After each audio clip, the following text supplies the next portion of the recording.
پشاور شہر میں قائم اس دکان میں کئی سالوں سے ہینڈی کرافٹس تیار کیے جاتے ہیں۔ لکڑی کو مہارت سے تراش کر خوبصورت کھلونے اور سجاوٹی سامان تیار کیا جاتا ہے۔ لکڑی اور ہنر کا یہ رشتہ دن بدن ختم ہوتا جا رہا ہے۔ گاہک کی عدم دلچسپی اور کورونا کی وجہ سے محنت سے بنائے گئے یہ کھلونے دکان میں پڑے گردآلود ہو چکے ہیں۔ اس فن سے وابستہ لوگوں میں دن بدن کمی ہوتی جا رہی ہے۔ 50 سال ہو گئے کہ میں یہاں پہ کام کرتا ہوں، اسی بازار میں کام کرتا ہوں۔ یہ پوری مارکیٹ تھی،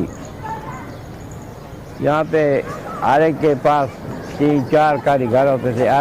تقریباً دیکھو یہ سامنے 5-6 دکانیں تھی، ادھر 5-6 دکانیں تھی، بس 10-12 3 تو میرے پاس دکانیں تھی، 5 میرے پاس 4-5 میرے پاس اور تھی۔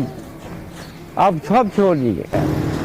پہلے ہم بہت کام کرتے تھے، اب تھوڑا کوئی یکا دکا آ جائے تو ٹھیک ہے، نہیں تو کام خراب ہے۔ کاریگروں کا کہنا ہے کہ باہر ممالک سامان لے جانے میں مسافروں کو کافی مشکلات کا سامنا کرنا پڑتا ہے، جس کی وجہ سے ہمارا کام بھی متاثر ہو رہا ہے۔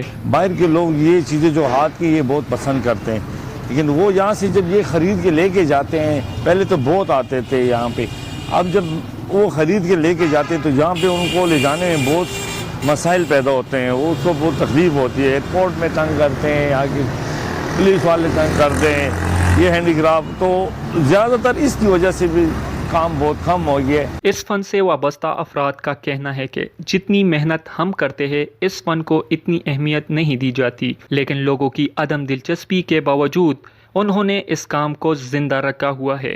سید فرحان شاہ، پختونخوا ریڈیو، مردان۔